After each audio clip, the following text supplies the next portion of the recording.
Hello. When the starter says go to let the field fly, it's a little bit more involved than climbing a ladder and pressing a button. Billy Dale was a Sydney starter for 37 years, and it's estimated that he would have started over 25,000 races. That's certainly a lot of pressing buttons. I caught up with Billy for a chat this week, and we discussed a few of the mishaps over those 25,000 starts. Well, Billy Dale, it's such a pleasure to see you. Thanks for spending your time with us. Good to see you. Billy, a lot of people might not know your face, but they certainly know the job that you did over a period of 37 years. You were the starter of all these metropolitan races. That's right, yes, I was there for a long time. I started there as a 20-year-old kid as a barrier attendant, and then I became an assistant starter to Billy McDonnell, and Ron Swales was there a bit at the time. I took over when I was about 32, I think I was. Yeah. But a lot of people wouldn't realise that you actually started your career in the saddle as a jockey. Yeah, you wouldn't know it now, would you? Yeah, I was at Mascot, Rosebery Racecourse, with a fellow called Sid Nichols. There was a father and a son trainer, SE and SG Nichols. I was with the young fellow. He's a great horseman. I kicked off with him. I think by the time I got to ride, I was too heavy. So I had a few rides, and then I give it away and just rode track work for him. And then when Rosebery closed down, I moved to Canterbury with a fella called Jim O'Connor and Stan Wheeler. You remember Jim O'Connor? That's my wife's uncle actually, and he got me to go down and ride track work for him. Yep. And that's how it started. I was riding track work for him. I think I was only not even 17 when I went to Canterbury. When I turned about 20, I went to work for the Turf Club. A fellow called Bill Moore was there, and he introduced me to the manager then, Bert Gray, and I started working. And because of my horse experience, they put me straight onto as a barrier attendant, and then and a groundsman sort of thing. And so it was good. So do you remember your first ride? Race ride? I think it was a horse called the O'Flynn. Yeah. They only put me on it because it was slow. I never had a lot of rides. Just a few, but as I said, I think if I remember, it was about 8 stone 5 or something like that, and I had to waist to get down to that. Yeah. So that didn't last very long. Yeah. And who were the sort of jockeys that you were competing against? Oh, the best. Yes. Yeah, like Thompson, Jack Thompson, Mully, Moore, all that sort of, in that era. Ray Selkirk. Yep. Cliffy Clare, there's a lot of great jockeys around in those days. I didn't compete against them because it was only at Wyong probably, and a lot of them didn't go to them places in them days, Yep. But it was good, it was a good day. As I said, I only had a few rides, but I continued on to work in the racing game, and then I was lucky enough to get the job at the racecourse. Now, a lot of people who go to the track every Saturday would probably not realise that just standing up on a ladder and pressing a button is a pretty easy job, but there's a lot more to it than that. There's a lot more to it, Steve. Yeah. Oh, look, a lot of people think that. Oh, you just go out there and press a button. There's a lot of preparation before the race day itself. We've got to know which horse is going to do this, and which one needs a barrier blanket, which one might need a lead on, or there's a lot of different things we have to do, and we have to know that before we go out there. In the early days, we kept it all in our head. You sort of only remembered the bad horses.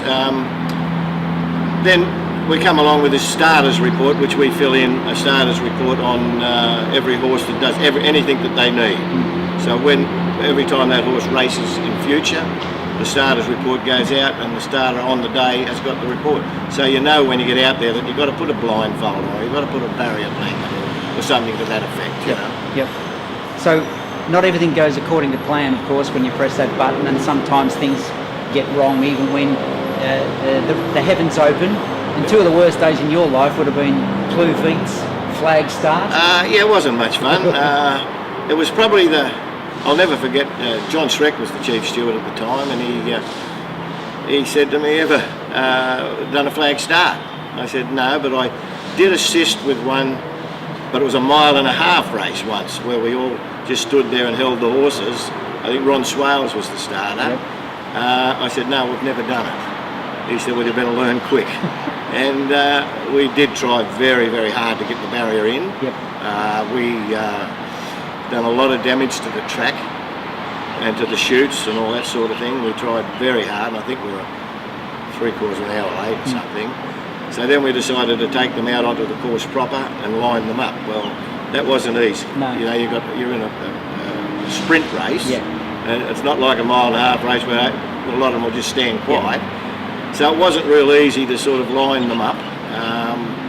We had one go and they went a little bit, and I tried to go before I was ready, so I called them back, and we had another go which was semi-successful. I think one threw himself on the ground and the rest went. Of course, a horse called Blue Beat won it, ridden by Peter Myers. Never won another race, I don't think, 100 to 1. So obviously people weren't happy about that. No, they wouldn't have. No. They wouldn't have been. No. And of course, the other start that stays in my memory, at least, is Belle de Jour's Golden Slipper Stakes. So, what were you thinking when you pressed the button there and you saw her go up in the air? I got a bit of a shock, obviously, and the first thing I did was call the barrier attendant to see that he had done nothing wrong, and he said, "No, I never touched it. As you pressed the button, she just went straight up in the air. Jockey went up higher than the saddle. His feet were up higher than the saddle." Thinking there would be a problem, obviously, you go in ready to go in the steward's room, obviously, and the horse won. It got a miracle run, and it won the race, which is, they say they can't win from this barrier and they can't win from that barrier. No. It won on its own, didn't well, it not only, I think it drew out wide too. it? It was, from my memory. yes, it was out a bit, I think out 12 or 13 or out that way, out a bit wider. In the second half, we'll call it. So she not only had to contend with a wide barrier draw, she had to contend with giving him about, 5 lengths? Oh, start? easy.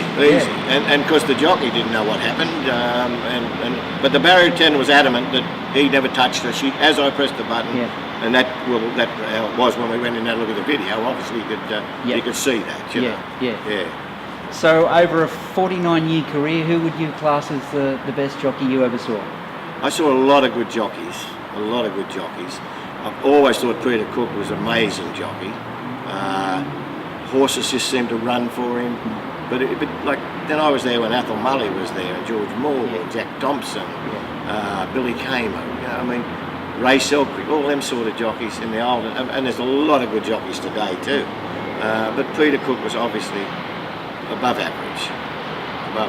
And you certainly would have started a few races with some handy horses. So who would you have picked as the best? Yeah, I was even starting races.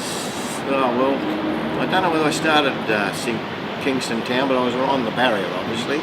Yeah, I've seen a lot of good horses. I was there the day I was only a barrier attendant when Vane won, probably the best horse one of the fastest horses I've seen. Obviously Luskin Star, great horse. Kingston Town, I don't think you get better. I also started Black Caviar, and I actually started the last race that she ever run in at Randwick. And that was a funny day.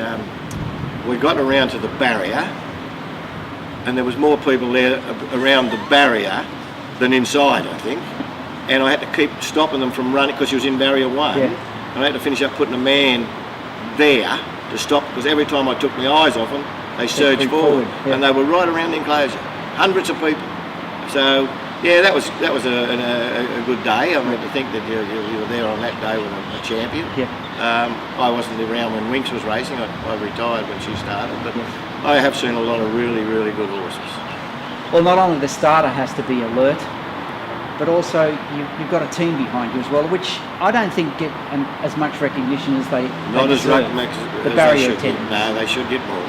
They're wonderful. The work they do, people don't realise the work they do and how difficult the job is. As you said a little earlier, it all looks simple because the boys, they made it look simple. Great, you'll see a horse go silly in the barrier, instead of running away, they run in to grab and help the jockey. And I have had some terrific barrier attendants over the years, and I was lucky that the STC they always let me run that part of it. They never ever put their head in it. You know?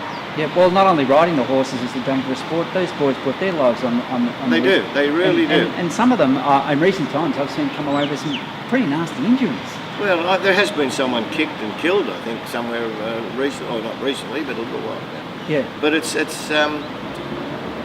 a pretty dangerous profession, but if you've got the right people, it's not that bad. Because no good having people there that can't handle a horse.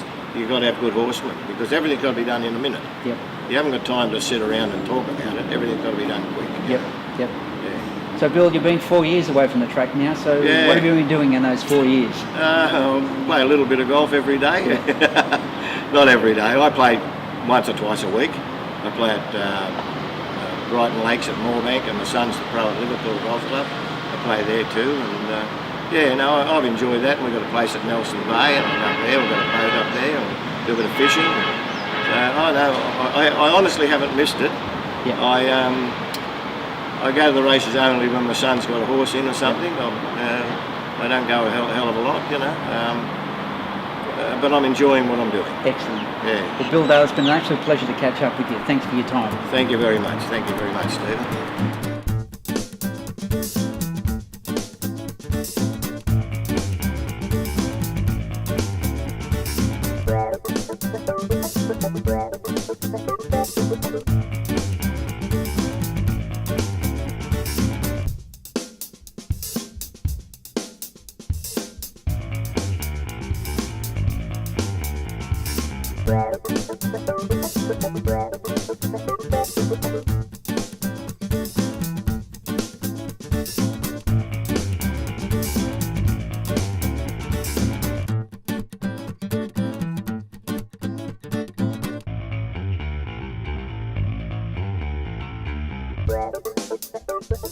Bravo.